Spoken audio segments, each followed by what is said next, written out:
England India జట్ల మధ్య 5 మ్యాచ్ల టెస్ట్ సిరీస్లో భాగంగా తొలి టెస్ట్ ప్రారంభమైంది. అయితే ఈ సిరీస్లో ఆతిథ్య ఇంగ్లాండ్ క్లియర్ ఫేవరెట్గా కనిపిస్తోంది. మరోవైపు కుర్రాళ్లతో నిండిన భారత జట్టు ఎలా రాణిస్తారో ఆసక్తికరంగా మారింది. ఇంగ్లాండ్లోని పిచ్లు భారత యువ జట్టుకు అతిపెద్ద సవాల్గా మారింది.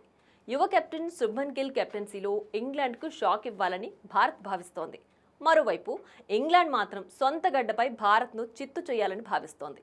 అయితే అనుభవజ్ఞులు రోహిత్ శర్మ, విరాట్ కోహ్లీ టెస్టు క్రికెట్కు రిటైర్మెంట్ ప్రకటించడంతో భారత జట్టు బలహీనంగా కనిపిస్తోంది. ఇంగ్లాండ్తో సిరీస్కు ముందే రోహిత్, విరాట్ ఇద్దరు కూడా టెస్టు క్రికెట్కు గుడ్ బై చెప్పారు. దీంతో ఇంగ్లాండ్పై భారత్ ఘోరంగా ఓడిపోతుందని ఇప్పటికే చాలా మంది మాజీలు జోస్యం చెప్పారు. అయితే టీమిండియా మాజీ ఆల్రౌండర్ ఇర్ఫాన్ పఠాన్ మాత్రం రోహిత్, కోహ్లీ లేమి కనిపించదని తన అభిప్రాయాన్ని తెలిపాడు.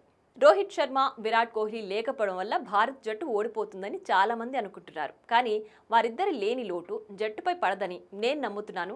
గత ఏడాదిన్నర కాలంగా వారి ఆట ఘోరంగా ఉంది. వారి నుంచి మంచి ప్రదర్శనలు మిస్ అయ్యాయి.